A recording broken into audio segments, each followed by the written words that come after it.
On today's show, we've got a coaching update and tons of NBA draft talk with the draft just over 48 hours away. It's Locked On Cavs.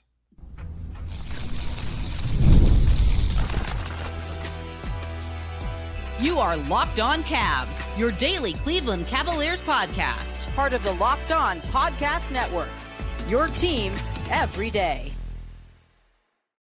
For making Locked On Cavs your first listen every day. You can find the show wherever you get your podcast. Be sure to leave us a 5-star review. Write some nice things as well. You can also find the show on YouTube. It is free on YouTube. Be sure to subscribe to the Locked On Cavs YouTube channel.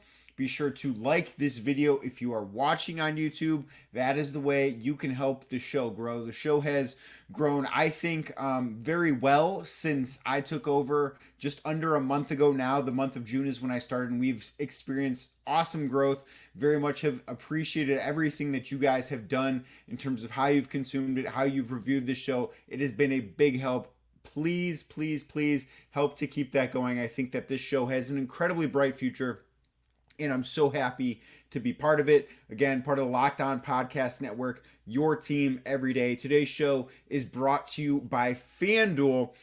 Head on over to FanDuel.com right now /LockedOn, and you can start to make the most out of your summer. I know the NBA season is over, but there's so much more to get into with FanDuel. On today's show, I want to talk the coaching update. We got a report from Mark Stein that we need to talk about. Want to talk about Paul George potentially being, a candidate to land in Cleveland this offseason, according to at least one friend of the show. And we will dive into some NBA draft talk coming up a little bit later with some words from experts who know these prospects better than you and I do. So we will get into that. But a report over the weekend, I don't remember if it was late Friday or if it was Saturday, from Mark Stein, a longtime NBA insider, came out. And Stein sent out a tweet. This actually wasn't part of his Substack. And I do, because of the nature of things being behind a paywall, I don't always want to share those things. But because Stein just went out and tweeted it, I think that this is absolutely fair game to talk about here. But he tweeted that Kenny Atkinson was gaining steam to be the next head coach of the Cavaliers. And this is something that came as a surprise to a lot of people, certainly myself included. A lot of the stuff that I had been hearing over really the last 10 days or so, maybe 2 weeks, but somewhere in that period, was that, people were feeling as if James Borrego was the guy, that he was the person that was going to be hired to be the next head coach of the Cavs, that it was his job. And that certainly informed a lot of the way I felt in terms of what I thought that this coaching search was going to end up with Borrego being the guy. So it caught certainly a lot of people by surprise when Mark Stein came out and tweeted that Kenny Atkinson was gaining steam.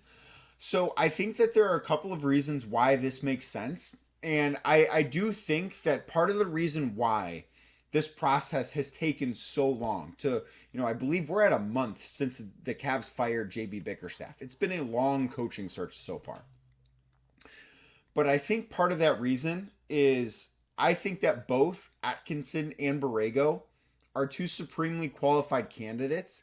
And I don't think that this is a very easy decision for the Cavs or any team, for that matter, that would be in this position to make. I think both of these guys are deserving of head coaching opportunities. And I think that this Cavs job is a very, very good job. I've talked about that ad nauseum over the last couple of weeks, that I think that this is the best job.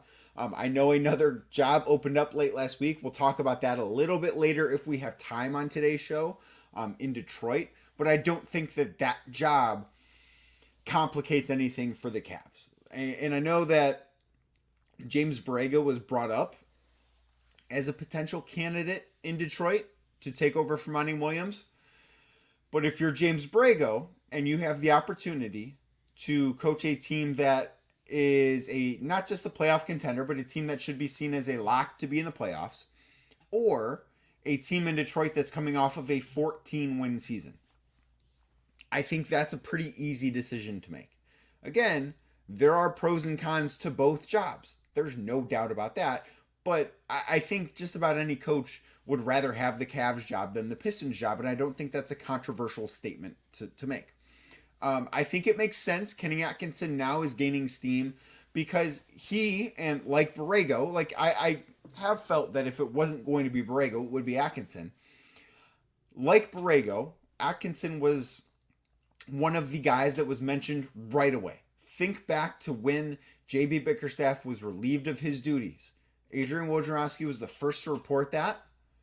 And in that story, Woj mentioned that the Cavs would have interest in Kenny Atkinson and James Borrego. And here we are 4 weeks later.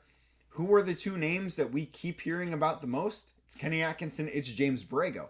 So I don't think that this should come as some gigantic shock that Atkinson is gaining steam. But I do think the timing of it is very curious, and I can't figure out why that this has taken so long. The only thing that I can point to as to why this has been something that has been such a long and drawn out process is because it's really close for the Cavs between these two guys, to where they feel, and that is a good place to be and a bad place to be. I do think it's a bit of both. It's a good place to be because the organization does feel as if either one of these guys would do a good job. That either Kenny Atkinson or James Borrego could be a really good head coach in Cleveland. That is something that it's comforting to hear. Certainly you would rather have that than the alternative. There's no doubt about that. But on the flip side, this has taken a while. And for it to be 4 weeks later, and there was a lot of whispering, I think, around the NBA, it's fair to say that it was going to be Borrego's job, and then to have things change this deep in the process is interesting. And that is something that I can't quite figure out as to why Kenny Atkinson is gaining steam now. If Kenny Atkinson would have gained steam 2 weeks ago, 2.5 weeks ago, even a week ago, okay, I think it would have made more sense. But as I also think it's fair to say that we are closer to the finish line of this search than the starting point. If there are still 4+ more weeks of this search to go on, that's a really long time. I cannot picture that happening. So we're closer to the end than the start. I do like Atkinson. I flip-flopped a little bit between these two guys. Atkinson was the guy that I liked right away, and I've sort of shifted to Borrego just because Atkinson now is the guy that's gaining steam. Doesn't mean I'm going to flip-flop back, but this isn't something that I'm going to be upset or mad about if that is the direction that ultimately the Cavs go in. I really did enjoy what Atkinson was able to do in Brooklyn before Kevin Durant and Kyrie Irving got there. And then once that situation started, I think that he got a bit of a raw deal. Was he perfect? No. I think he would probably tell you he learned quite a bit from that experience, and that's something that he's taken with him and would, be helpful in his next stop as a head coach, whether that's in Cleveland if he gets this job or if he ends up with another job at a certain point in time and it's not in Cleveland. I think that there were lessons he learned from that. But I thought that he was able to get a team that wasn't very good in Brooklyn. This is pre-Durant and Irving on the Nets. I think he was able to get that team, get the most out of them. And you could say that about some of these previous Cavs teams, that maybe not the last two, certainly not this past year, but you could say that about JB Bickerstaff. But here's why I think that's different. I think JB got the most out of teams in Cleveland because he got them to play defense. And that is something that, part of it's skill set, part of it is roster construction, but I think a big part of that is effort, especially with younger teams and younger players, which the Cavs had been. I think Kenny Atkinson got the most out of the Brooklyn teams that he had before Kevin Durant, before Kyrie Irving, because of the offense. And that is something that I think is a little bit more challenging to do with younger teams. Because especially when you have younger guards, as they did at times, Kenny Atkinson helped to make D'Angelo Russell an all-star. And that has been a far cry from who D'Angelo Russell has been for the rest of his career. And then the other thing that I do really like about Atkinson is the fact that he has spent the last handful of seasons in Golden State with the Warriors. Because to me, being around a winning culture, being around a culture like that, and being part of a championship team, even if it's not as a head coach, if it's as an assistant, which he has been, is something that I do think is really good for him as a coach, to where he can draw back on that experience as he's coaching through difficult times, because not every time is going to be easy. So those are the things that I do like about Atkinson. I'm still at the point where Borrego has become my number one target for the Cavs. That's my preferred target. I don't think either one of these guys, well, obviously I don't think that with Borrego, but I don't think Kenny Atkinson would be a bad hire by any stretch of the imagination. And if you would have told me 4 weeks ago that Kenny Atkinson was going to be the guy, I would have been very happy with that. He was the guy, again, initially, that was at the top of my list. So that is just something to think about. We're going to find out more, I think, this week. Kobe Altman, at his end of season availability, he mentioned that he would like to have a head coach in by the NBA draft. He said that might be a bit of a tall task. I'm not sure the exact phrase he used, but essentially a bit of a tall task to get that done. I doubted that at the time. My thinking was, well, it's like 4.5 weeks away. You know, what's going to take that long to get it done? And here we are, where the NBA draft is less than 48 hours out. I don't think having a coach in place by the draft is all that important. Like, it's not the biggest deal in the world, partially because how much say is a head coach going to have in who a team selects at number 20 overall? Like, if the Cavs were picking in the lottery, I think this is a bigger deal. If the Cavs had the first pick, I think this is a much bigger deal. I will say, I think it's very, very important that the Cavs have a coach in place, whether it's Atkinson or somebody else, by the time the new league year opens up. I think that is vital. I do not think it would be very wise to go into next weekend when free agency opens up, and we will talk a ton about free agency throughout this week. I don't think it'd be very wise to go into free agency and the start of the new league year without having a head coach. I think that is, I don't want to call it a catastrophe because I think that's extreme, but I think that is a bit of a mess that could be avoided. So I would expect the Cavs to get something done in terms of who is going to be hired as the next head coach sooner than later. I think that's something that it makes sense to me that it would happen this week. I want to get to the draft stuff, but I want to talk a little bit about Paul George in Cleveland next, right here on Locked On Cavs.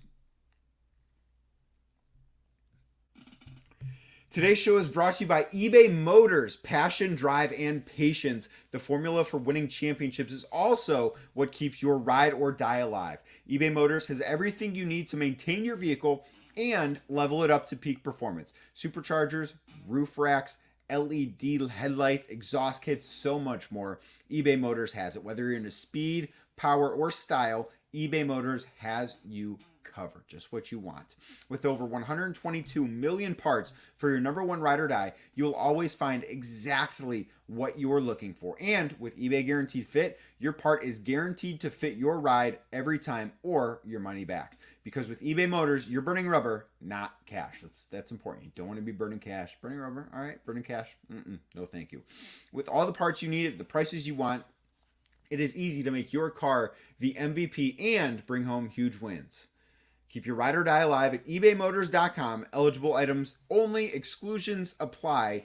eBay Guaranteed Fit only available to U.S. customers. So, friend of the show, Greg Schwartz from Bleacher Report. Greg was on last week, 2 weeks ago at this point. We did a 2-part episode. If you missed that, go back. But we put together essentially 3 trades that we would love to see be considered for the Cavs this year. But Greg wrote on Bleacher Report, he was tasked with sort of taking a potential guy that's available via trade. Like Karl Anthony Towns is on there from Minnesota. And I know we talked about him on that episode a couple weeks back. But Towns isn't somebody that is viewed as, for sure getting moved. But, if he is moved, maybe the Brooklyn Nets are a candidate. That's the type of thing that Greg put together. And for the Cavs, he had Paul George. And that is something to me that I understand Paul George might not be what Paul George once was. And the Cavs have already been down this road once to when there were rumors or there were offers made about the team making a deal for Paul George back when he was still on the Pacers. That obviously didn't come to fruition as George was traded to OKC and then from OKC to the Clippers. Well, right now, Paul George is contemplating a player option.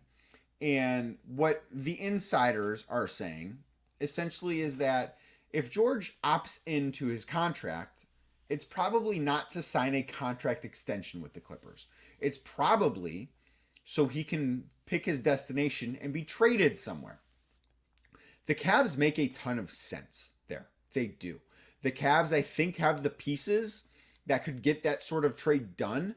Now, I need to plug it in to see what the money looks like. I haven't done that. That's going to be on my list of things to do today. But that is something to where, would you be good giving up both Jarrett Allen and Darius Garland for Paul George? I would be. I understand both those guys are all-stars. I like Jarrett Allen a lot.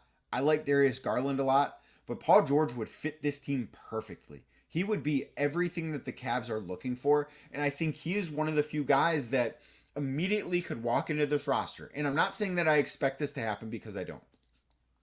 But he's one of the few guys that I think could immediately walk into this roster and take this team up a notch from a second round exit team to a, if he is healthy, and that is a big knock with him, if he is healthy, this is a team that I think becomes a championship contender.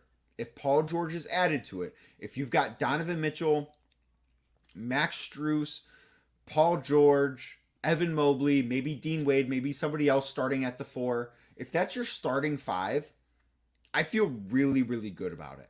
I'm not sure it's something that'll get done. In fact, I wouldn't expect this to be something that gets done. I don't think we've heard a ton about the Cavs being connected there, but I do think that it's interesting that Greg put that out there on Bleacher Report, and I think it would be such an incredible fit if it were to happen. I'm not sure how many players out there I think would be a better fit for what the Cavs need this offseason. I don't think it's a long list, especially if you don't want to talk about LeBron, because like LeBron is the perfect fit. Paul George is a really, really great fit too. It's something to think about. And you know, it was something that it raised an eyebrow. I'll just say that it raised an eyebrow when I saw the Cavs being just maybe a surprise suitor is the way I think it was termed for Paul George. Something that raised an eyebrow. It's just something to keep an eye on. All right, I promised NBA draft talk today. So the thing that I went through is, you know, I had Brad on Friday's show. If you missed that, go back and listen. We had a great discussion about the draft. Certainly some guys that he thinks could be good fits for the Cavs. He knows the NBA draft better than I do. That's why I wanted to lean upon the experts. If I don't know this stuff, guys, I'm going to lean upon the experts. I know what I know, but I also know what I don't know. And for the most part, the college basketball prospects are the things that I don't know all that well. I'm trying to learn. I'm watching clips. I'm doing what I can, but I don't know it that well. So what we've done at Locked On, and what I did today a little bit, is we've gone through and we've put together a bunch of like prepackaged snippets of some of the local Locked On hosts talking about guys that are draft eligible that should be taken in the first round. And I also went through a handful of mock drafts just to take the temperature as we get closer for who the Cavs are projected or, you know, could be there at 20 for them. So there's a couple guys that I wanted to pull up. So the first one, The Athletic and Sports Illustrated both had the Cavs selecting Keshon George out of Miami at number 20 overall. George is 6'8", 6'10" wingspan, good shooter. Miami didn't have a good year this year, but George did shoot around 40% from 3 with Miami. So certainly something that I do think that can translate. But I could tell you more. I could read off stats. Instead, what we're going to do for a couple of guys, I'm going to play video clips of some of our Locked On hosts talking about the players that they know right now better than I know. So this is what Locked On had to say about Keshon George. Miami Hurricanes combo guard Keshon George is ready to start his pro career after a one-and-done season in Coral Gables. I am Alex Dono from Locked On Canes. Keshon George's length and versatility make him a high-ceiling NBA prospect. He's 6'8", an excellent shooter, very good ball handler. Those attributes led Miami head coach Jim Larrañaga to use him extensively at the point. George played in 30 games, started 16 as a freshman, averaging 7.8 points, 3 rebounds, 2.2 assists per game. He shot over 42% from the floor, just under 41% from three. Keshon George was born in Switzerland, played in France for 4 years before joining the Hurricanes. George might need some G League seasoning before he's ready to be a full-time NBA contributor, but the potential is certainly there. A player comp for him is Joe Ingles. For more on Keshon George and all things Hurricanes, follow and subscribe to Locked On Canes on YouTube or wherever you get your podcasts. So the one thing there that Alex brought up that stuck out to me is that this is a guy that might need a little bit of G League experience. And I don't think that would be the worst thing in the world, because the Cavs are in a position where I don't believe they're counting on the guy at number 20 to come in right away and make an instant impact for winning. I don't. I think if you're looking at another situation, maybe not quite the same as Amani Bates, because Amani was drafted in the late second round and was on a two-way where, you know, when you're a first round pick, you're getting that guaranteed contract. So it's not quite the same situation. But if you've got a little bit of a variation to that situation, I don't think it's the worst thing in the world. A guy that I don't necessarily think would need that G League seasoning, and this is the guy that I am probably not the highest on as a prospect, but this is the guy that I think would probably be the best fit for the Cavs if he's there at 20, and that's Tristan da Silva. Tristan da Silva is taking his talents to the NBA after a great 4-year career in Boulder. I'm Kevin Borba, host of Locked On Bus, and I'm going to tell you everything you need to know about Tristan da Silva. Da Silva is a forward who is 23 years old and was named to 2 All Pac-12 conference teams during his career, one of which was this past season. He averaged 16 points, grabbed 5 boards, and his skill set is something that will immediately translate to the NBA because he's a lot like Kyle Anderson. He plays defense, he hits threes, and every NBA team needs that pronto. They need it by yesterday, and he could do just that. For more on Tristan da Silva and all things Colorado, follow and subscribe to Locked On Bus on YouTube or wherever you get your podcast.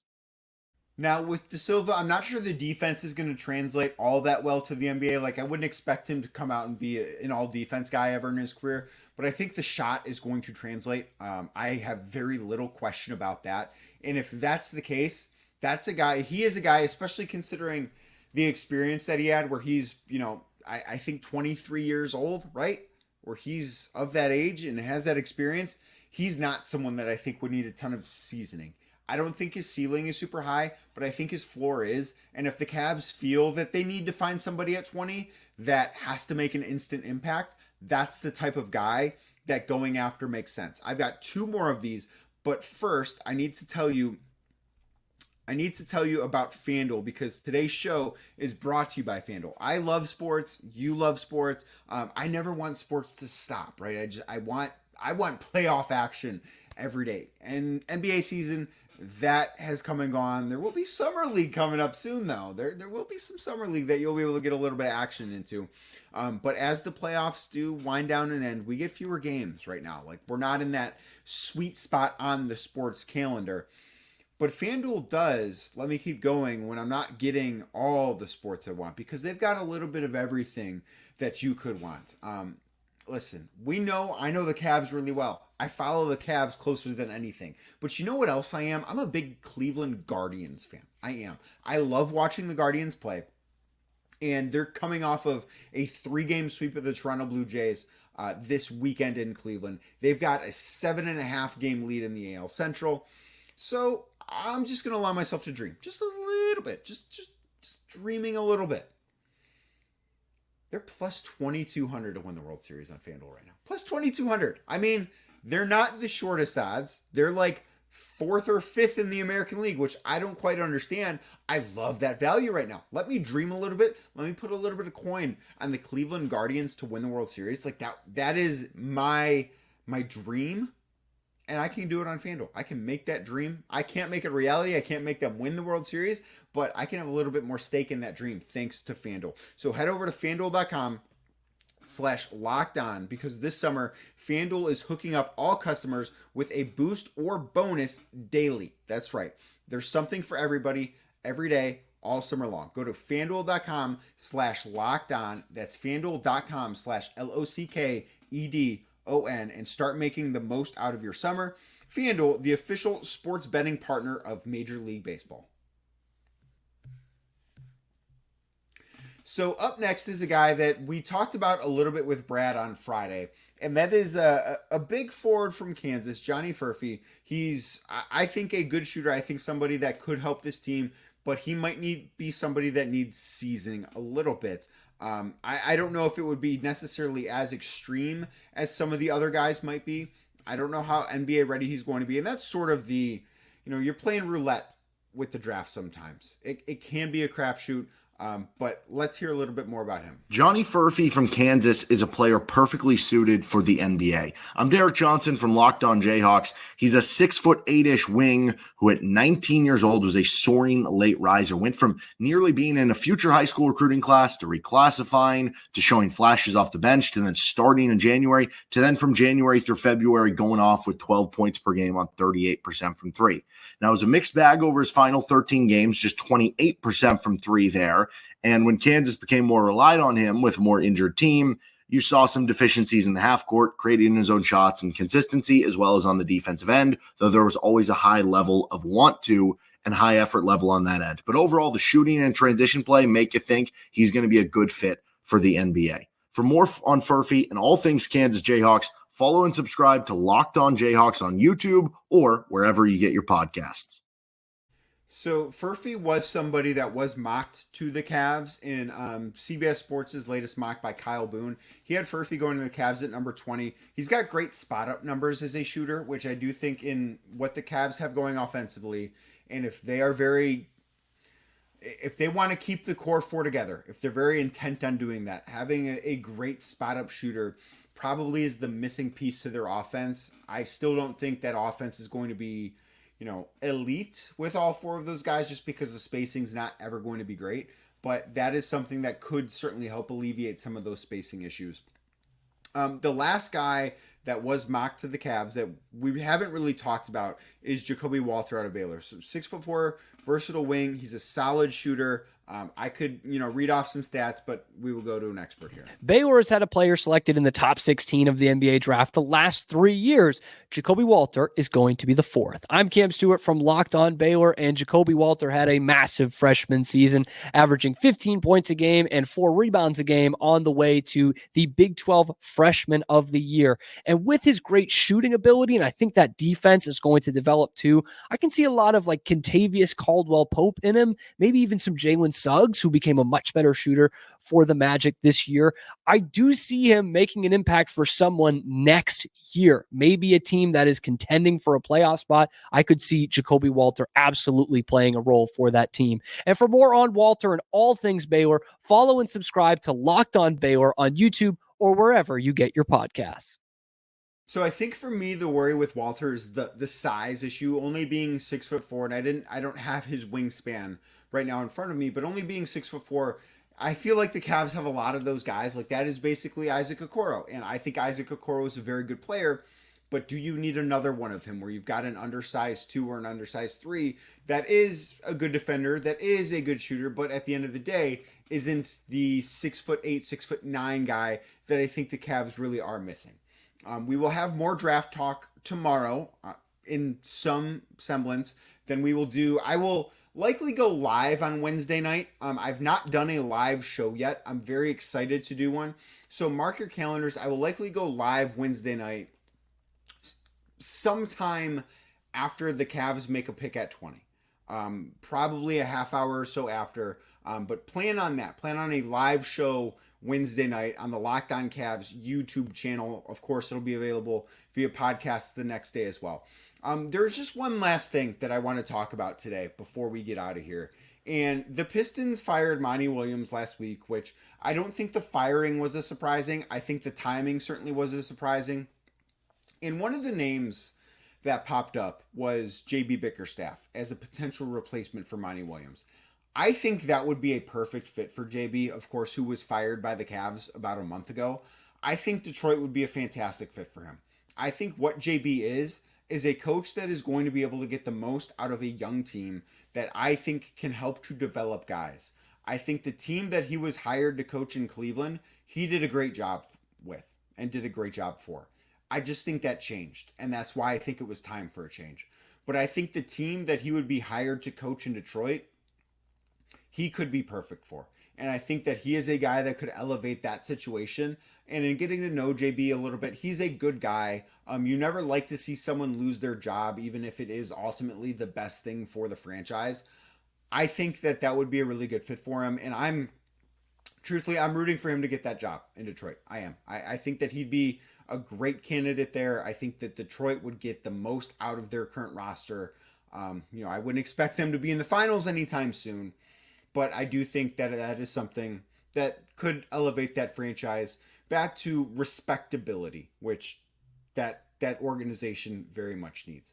We'll be back tomorrow. More draft stuff. Again, live show Wednesday night. Plan on that. We'll have a lot of draft stuff, a lot of free agent stuff throughout this week with the new league year starting this weekend. Again, if you haven't liked this video, if you are this deep into the video and you've not liked it, what are you doing? Give that video a thumbs up. Make sure you are subscribed to the Locked On Cavs YouTube channel. Subscribe wherever you get your podcasts. Apple, Spotify, anywhere else. Leave us a 5-star review. I'm Danny Cunningham, and I will talk to you tomorrow.